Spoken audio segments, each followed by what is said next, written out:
どうもインドアリーマン相良コーチです。今日はですね、僕は壁紙をですね実は購入しまして、こちらのソファーの後ろのですね壁紙をこのネイビーのですね壁紙に変えていきたいと思うんですけれども、僕そんなに DIY が詳しいとか得意とかっていうわけではないので、なるべく工具を使わずにですね、特殊な工具を使わずに簡単に張り替えをしたいなということで、今回こちらのですねウォジックというブランドから出てます壁紙ですね、リメイクシートを購入しました。こちらなんですけれども、53センチの横幅で10メートルで1ロールになってまして、今回ですね、2つ購入してます。なんでこれ買ったかって言いますと、これ実はですね、特殊な糊とかを必要とせずですね、シールになってるんですよね。なので糊だったりとか糊を壁に塗る工具とかも必要ないので、もうこれを買ってしまえばシールタイプなので、そのまま壁紙に貼り付けることができて、かつ剥がせるシールということなので、現状回復もできるということでこちらを購入しました。価格もですね7030円で1本で、今回2本購入してますので、1万4000円ぐらいで、こちらのですねソファーの後ろの壁を張り替えることができるというアイテムになってます。なので、今回の動画、僕みたいにあんまり DIY 詳しくないとか初心者だよっていう方には結構向いた動画になってるかなと思います。あとは特殊な工具がいらないので、もう簡単に張り替えたいよという方には結構向いてるかなと思います。こちら質感見ていただくと結構立体感があってですね、撥水加工とかもされてるので、かなり質はいいリメイクシートなんじゃないかなと思ってます。実際貼ってみてどんな雰囲気になるかっていうのはすごい楽しみなんですけれども、今日はですね僕が貼ってる様子をお見せしながら、貼る時のコツだったりとか貼り方っていうのも見ていただければと思うので、一応こちらのシートですね、概要欄に、購入した先のリンクは貼っておきますので、ぜひチェックしてみてください。でこちらなんですけども、だいたい6畳の家だとこの広い方の壁一面に対してはこの2本あれば、事足りるかなと思いますので、6畳間に住んでる方だと、だいたい2本あればいけますよという感じの価格帯になってます。ということで作業に移っていきますので、早速いきましょう。ソファーをどかしたところですね、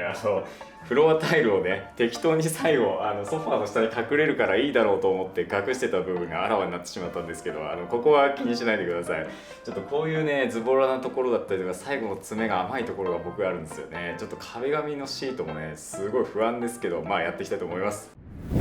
まずはじめに乾いた布で壁を拭き取ります。壁には結構ホコリがついてまして、ホコリはリメイクシートの粘着力低下につながりますので、こちらは拭き取っておきましょう。次に壁紙を貼りたい壁の高さをメジャーで測ります。リメイクシートの裏側には実は1センチ刻みで目盛りがついておりますので、先ほど測った壁の高さプラス5センチぐらいで壁紙をカットします。カットした壁紙をまずは5センチくらいめくっておきます。まずは左端に一直線に合わせながら、壁の高さよりも3センチくらい余らせて壁紙を貼っていきます。この時なるべく壁の縦の面と平行になるように貼るように気をつけましょう。天井と壁の境目はきちんと指などで押して貼り付けていきます。自分では平行に貼ったつもりでもやはりちょっとずれていたりします。その時は何度か貼り直して調整が可能ですので、きちんと平行になるように貼りましょう。そして壁紙の後ろについているシートを剥がしていくんですが、やはりずれてしまっていたりするので何度も貼り直しが必要です。正直壁紙を貼る作業で一番ここが根気が必要です。ここで一つ重要なアイテムを紹介します。段ボールです。ただの段ボールかと思いきや、こちらの段ボールはただの段ボールなんですが、皆さんは壁紙を貼り終えた後に段ボールの性能に深く感心することでしょう。壁紙を貼る位置が決まった時にこの段ボールを使って空気を抜いていきます。硬いものだと壁紙に傷がついてしまいますし、手で空気を抜いていくと手間がかかってしまいます。そんな時にこの段ボールのしなやかで平行なボディが役に立つわけです。そして段ボールを駆使しながら下の方まで裏面のシールを引っ張っていき、1列目の壁紙を貼り終えました。最後のヘリの部分でもこの段ボールが活躍します。段ボールでしっかりと一直線に貼り付けていきます。1列目はぴったりと貼ることができました。この後は2列目も同じ作業をどんどん繰り返していきます。2列目を貼るときは1枚目のシートに3ミリぐらい重ねて貼り付けていくのがポイントです。重なったところはしっかりと段ボールを使って押さえつけて貼り付けていきます。この頃には皆さん段ボールが好きになっていて名前を付けたくなっているはずです。僕は段ボールのボールさんと名前を付けました。壁紙を徐々に貼り付けていくと、このような障害物の壁にぶち当たります。これは壁ではなくスイッチですが、障害物という壁です。このスイッチというハードルを乗り越える方法は、いいえ、壁紙を貼る時の高い壁を乗り越える方法は、まずスイッチの周りの蓋を外してしまいます。スイッチの周りの蓋を外しますと、ミニマリストが好むかのようなデザインになりました。そしてこの上まで一旦壁紙を貼り付けていきます。そしてその後は壁紙を貼る時の壁の形に合わせてカッターで切っていきます。この時壁紙を貼る時の壁のせいで壁を傷つけてしまったなんてことが起こらないように、ボール3を下に引いてカッターで切っていくのがおすすめです。ボールが壁に挟まりました。あとは壁紙を貼る時の工程と同じようにしっかり空気を抜いていきます。そしてその後はスイッチの蓋を元に戻します。するとこのようにしっかり壁を乗り越えることができました。僕の家の難関は柱のように出っ張ったこの壁です。こうした出っ張りのある壁の場合はハサミで切り込みを入れてサイズを合わせます。この時少し余分な大きさに切っておくのがポイントで、1列目と2列目でやった時のように少し重ねて貼り付けていきましょう。きちんと角に平行になるように貼り付けていき、このように角の部分は指でつまむようにして貼り付けていきましょう。そしてその後はボール3を沿わせるようにしてプレスして貼り付けていきます。カーテンレールなどがある場合は通常はカーテンレールを取り外した方が綺麗にできるのですが、私は面倒くさがりなのでこのまま適当な形に切ってしまうことにしました。見てください、このざまです。しかしカーテンで隠せるのでオール OK です。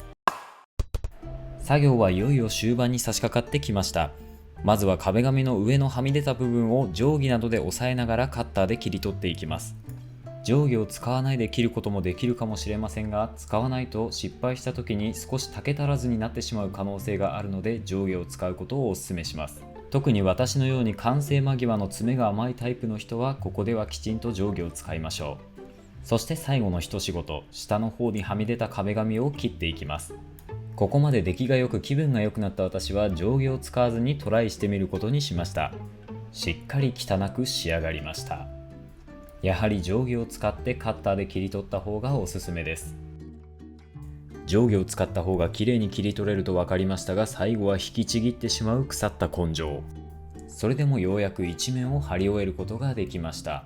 ここからはちょっと失敗したなと思ったところをご紹介します。まずはこの角です。カッターで切るときに適当に切ってしまいました。そしてこのケーブルタップ、見えないからいいやと思って適当にやってしまいました。そして定規を間違って壁に当ててしまい穴が開いてしまいました。余った壁紙を埋め込むことで隠せそうです。そしてこの継ぎはぎの部分、あまり目立たないとはいえボール3を強くこすりすぎました。跡が少しついてしまっています。家具を戻すとこのようになりました。結構ネイビーのアクセントが効いているかと思います。白とネイビーのコントラストもかなりいい感じです。ただ赤はコントラストが強すぎるので色は変えようと思います。